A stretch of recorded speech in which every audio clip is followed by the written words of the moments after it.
युद्धाचा आजचा 12वा दिवस आहे। या सगळ्याच्या झळा सध्या भारतामध्ये देखील बसताना दिसतात। पुणे शहरामध्ये एलपीजी गॅसचा तीव्र असा तुटवडा निर्माण झालाय। नागरिकांना मोठ्या अडचणींचा सामना करावा लागतोय।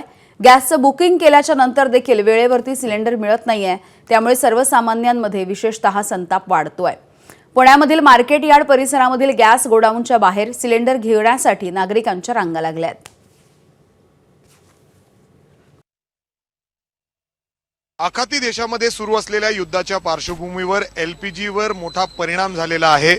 एलपीजी गॅस घेण्यासाठी अशा पद्धतीने गोडाऊनच्या बाहेर रांगा पाहायला मिळत आहेत। शॉर्टेज आहे, मिळत नाही। घरगुती गॅसची देखील अशी परिस्थिती या ठिकाणी झालेली आहे आणि आपण बघतोय हे सगळे सिलेंडर घेण्यासाठी आलेले आहेत। गेले 8-8 दिवस चक्रा मारतायत। दादा, सिलेंडर मिळालंय, काय म्हणतायत, सध्या काय बोललं जातं? सिलेंडरला 12 वाजल्यापासून लाईनला उभा होतो। 12च्या नंतर आता पावते भेटले, आता गाडी संपली। इथं गाडी कवा येईन तोवर बसायला लागन। मार्केटवरनं कामावरनंच इथं आलोय सिलेंडर घ्यायला। घरगुती गॅस आहे, पण 8 दिवस झालं की बुक करतो, पण व्हायना म्हणून आता इथं चक्र मारायला लागलो येऊनच।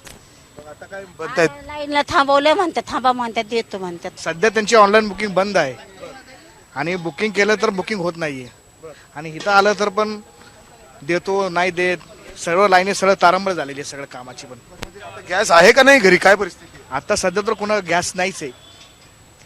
आता परिस्थिती गॅस काहीच नाहीये। आता 2 दिवस झाले, काल पण आम्ही आलतो बुकिंगला, बुकिंग झाली नाही। ते म्हणले उद्या या, मग आम्ही बुकिंग केली, उद्या आले तरी पण तेच। आता आले 2-3 तास झाले थांबलेले, सिलेंडर नाहीये। गाडी येते तिकडून येते इकडून येते, ते आम्हाला फक्त तिंगवतात। ते ऑनलाईन बुकिंग करा ते पण नाही, तिथं थांबा पावती नाही ते पण नाही।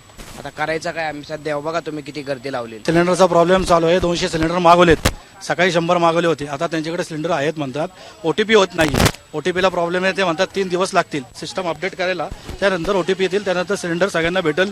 सिलेंडरचा तुटवडा नाहीये, सिलेंडर सगळ्यांना भेटणार आहे असं त्यांचं म्हणणं आहे। पण मग एवढे बाहेर का उभं केलं हे सगळ्यांना? ते म्हणतात आता ओटीपी नाही, ऑलरेडी ओटीपी येत नाही लोकांना। हे सगळेजण इथं सिलेंडर घेण्यासाठी येत आहेत आणि अशीच परिस्थिती अनेक गॅस एजन्सीच्या गोडाऊनमध्ये, दुकानांमध्ये पाहायला मिळते।